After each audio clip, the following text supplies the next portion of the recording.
నమస్తే అండి. నేను రత్నపిల్ల. తెలంగాణ జనసేన పార్టీ.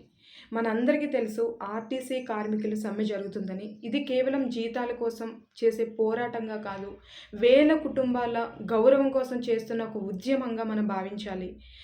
దురదృష్టవశాత్తు నర్సంపేటకు చెందిన శంకర్ గౌడ్ గారు ఆత్మహత్య చేసుకున్నారు. ప్రాణాలు వదిలేశారని తెలిసి చాలా బాధ అనిపిస్తుంది. ఒక కుటుంబానికి ఒక పెద్దని, ఒక తండ్రిని కోల్పోవడం అనేది చాలా బాధాకరం. ఇది ఒక కుటుంబం బాధ మాత్రమే కాదు, సమాజం ఆలోచించాల్సిన విషయం గూడా. ముఖ్యంగా ఆర్టీసీ కార్మికులకి ఏంటంటే, మీరు మీ బాధ ప్రజలందరికీ అర్థమవుతుంది. అలాగే మీ కోపం గూడా అర్థమవుతుంది. మీ కష్టాలు కూడా ప్రజలు తెలుసుకుంటున్నారు. కానీ ఒక్క విషయం గుర్తుంచుకోవాలి. ఆత్మహత్య ఎప్పటికీ పరిష్కారం కాదు.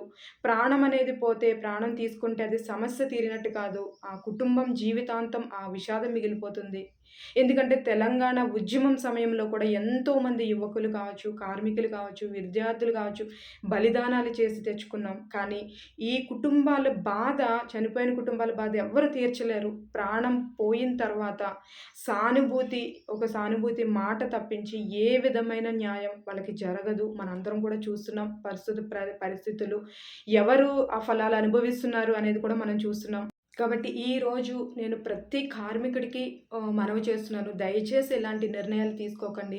మీ పిల్లల కోసం, మీ కుటుంబం కోసం, మీ భవిష్యత్తు కోసం మీరు బతకండి. బతికి ఉండి పోరాటం చేయాలి. అలాగే బతికి ఉండి మాత్రమే హక్కుల్ని సాధించుకోవాలి. బతికి ఉండి అన్యాయాన్ని ఎదిరించగలగాలి.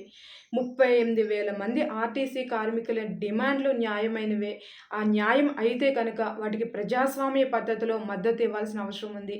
ప్రభుత్వం కార్మికుల సమస్యల్ని వెంటనే పరిష్కరించాల్సిన అవసరం కూడా ఉంది.